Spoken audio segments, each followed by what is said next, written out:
Olá, meu povo, bem-vindos ao meu podcast. Eu me chamo Ramsés, tal como o nome deste programa. Eu gostaria primeiramente de agradecer a quem deu play nesse episódio, afinal é mais um podcast, mais um piloto sendo lançado. Entretanto, hoje é um dia especial não apenas para mim, mas também para milhões de pessoas que também nasceram dia 8/9. Parabéns para nós. E como de aniversário, eu resolvi criar um podcast honrando a minha essência dos anos 2000 e 2010. Uma vez que eu sou uma criança dos anos 90, eu vivi a fase de ouro desse formato de conteúdo. Literalmente, eu passei o fim do meu ensino médio e toda a minha faculdade ouvindo programas como Jovem Nerd, Série Maníacos, Mundo Freak Confidencial, entre tantos outros. Alguns desses grandes nomes mudaram sua rota, outros pararam e diversos migraram para o formato de videocast no YouTube. Como eu sou uma pessoa bem nostálgica, eu resolvi numa pegada mais de milênio, apenas áudio, algo mais intimista, como se fosse uma conversa de WhatsApp, aqueles áudios longos que a gente prefere não ouvir ou ouvir em velocidade máxima do Creu. Eu me chamo Ramsés. Eu sei, é um pouco complicado de pronunciar, mas pode me chamar de Rans. Eu sou de Belém, amo café, tatuagens, cervejas, promiscuidade e cinema. Falando sobre cinema, esse é o tema central desse programa. Eu literalmente cresci vendo os clássicos do cinema em casa, Sessão da Tarde, Cine Privé, lendo Playboy. Eu literalmente posso falar que eu apenas consumia Playboy pelas entrevistas, porque o que tinha ali nunca me interessou. E também fui bastante influenciado por Bambu Luar, TV Cruz, Castelo Rá-Tim-Bum, Elvira, Gremlins, A Coisa, A Bolha, The Rock Horror, The Picture Show, Pink Flamingos, a saga Pânico, Chuck, entre tantos outros que fazem parte da nossa infância, da nossa juventude. Então, obviamente, eu trouxe tudo isso pra cá. Para além de filmes e séries e programas de TV, eu também incluí música, cultura geek, cultura pop e tudo mais que vem na minha cabeça enquanto eu gravo os episódios. O podcast que fará parte de uma santíssima trinidade de conteúdo. O podcast, esse do qual eu falo contigo, o blog e um canal. O podcast em si, se possível, estará em todas as plataformas possíveis. O blog estará no Substack e o canal, obviamente, no YouTube. Então me sigam, @Ramsés. No YouTube é @Ramsés Anderson. Por algum motivo alguém pegou o meu arroba primeiro do que eu. E é claro que eu precisaria trazer uma película hoje. Não poderia ser apenas um monólogo sobre a minha vida.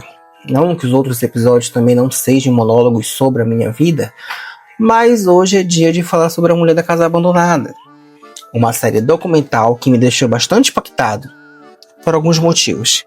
Entre eles, é uma produção exibida no Prime Video, a qual eu tenho um pouco de trauma das produções nacionais sobre o true crime da plataforma, porque após A Menina que Matou os Pais e O Maníaco do Parque, ambos do nosso antiquerido Maurício Essa, o qual deveria ser proibido de fazer qualquer produção sobre crimes reais, eu fiquei um pouco traumatizado e decepcionado no que poderia vir pelo Prime Video. Mas curiosamente eu fui surpreendido. Eu acho que eu não sou tão impactado e emocionado com a série documental brasileira desde o caso Evandro.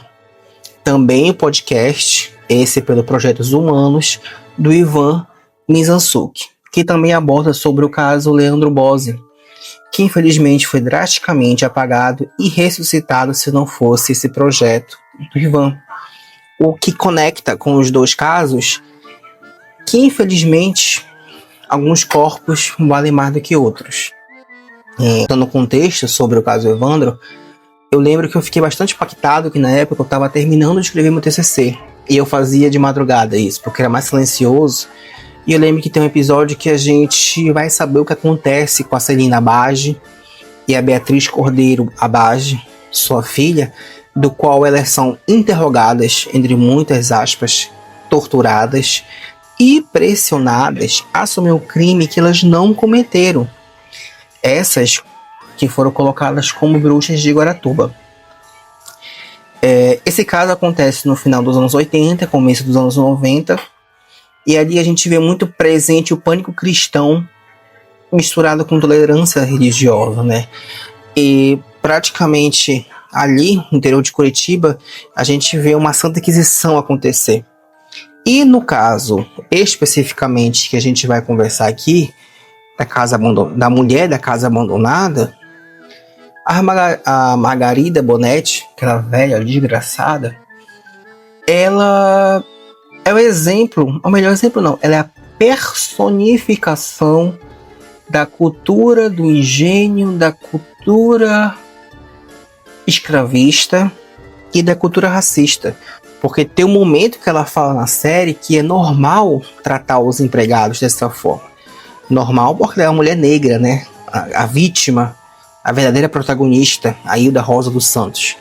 Esse caso em si, a série, a gente vai falar muito sobre... Não falar, mas a gente vai presenciar muito o racismo e o abismo social de classes, né? Porque pensar que em pleno anos 2000, que é quando tudo acontece, a gente ainda vê pessoas sendo escravizadas. Não só lá, né?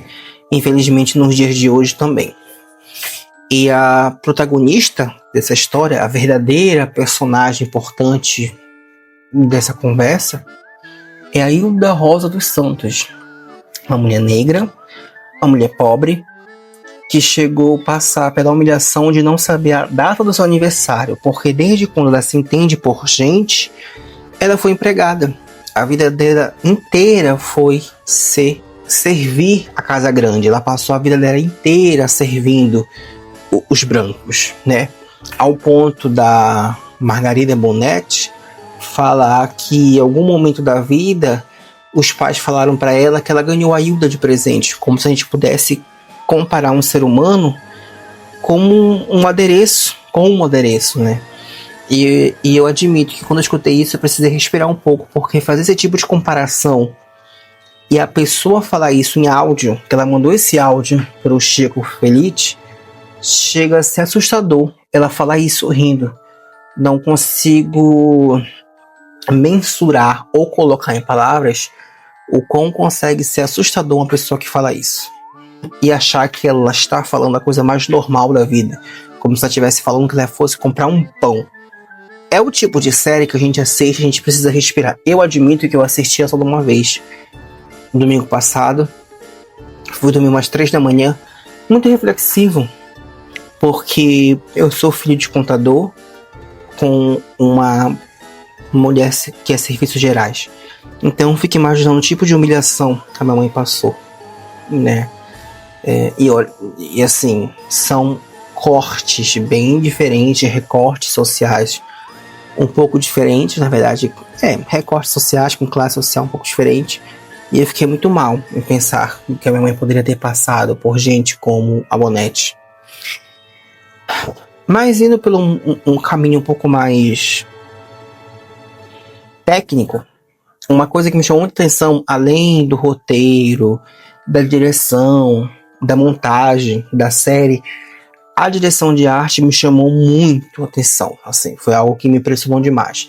A direção de arte com a direção de fotografia. Eu sei que são conceitos diferentes, mas aqui eu vou casar elas. Tem uma cena, para mim, muito emblemática, no primeiro episódio, na minutagem 24:00, que a gente vê a Bonetti tomando uma sopa que parece mais um catarro, em uma casa completamente esquecida, nojenta, que tu consegue quase imaginar o cheiro de podre, e tem uma pomba entrando e ficando na casa, e tu imagina como é que essa pomba entrou ali. E o mais curioso é lembrar que a polícia invadindo a casa dessa mulher, ela não é o fim, ela na verdade é o começo, porque aquilo é apenas a ponta do iceberg. E aí quando a gente para e olha com um certo distanciamento, a gente percebe que tudo aconteceu porque um jornalista curioso encontra algumas vizinhas fofoqueiras. Porque o Chico Felice ele informa, né, durante a série, que ele se mudou. Ele ficou um pouco impressionado com uma casa decrépita, destoando o conceito visual arquitetônico de uma rua em Higienópolis, que é um bairro nobre em São Paulo. E com isso ele teve a ajuda de duas vizinhas. A Maria Muradas, que é uma que aparece na série, explica tudo o que ela viu e ela se questionava com o que estava acontecendo. E uma outra vizinha que não foi, obviamente, nomeada, que ela fala para Maria que a Bonete, ou a Margot, como eles chamam, ou como algumas pessoas chamavam ali, ela era uma foragida dos Estados Unidos. E durante a série, que eu vou tentar não estragar a experiência de vocês, embora eu não acho que seja spoiler, porque para mim cinema não é sobre o que vai acontecer, mas é o como vai acontecer, eu vou deixar algumas coisas assim, sem serem abordadas. Mas é curioso ver como alguns pontos se conectam, meio que magicamente. Apesar de tudo, eu fico bem feliz que temos produções brasileiras muito bem feitas, das quais deveriam ter uma maior divulgação, mas afinal a gente sabe que quanto mais se martela uma informação no público, maior a probabilidade dos mesmos consumir aquilo que está sendo divulgado. Dito isso, assistam e ouçam A Mulher da Casa Abandonada, a série disponível no Prime Video, o podcast no Spotify, o caso Evandro disponível no Spotify e no site do Ivan, a série na Globoplay, porque precisamos apoiar a produção independente brasileira. Mais uma vez, feliz aniversário para a gente e nos encontramos em breve.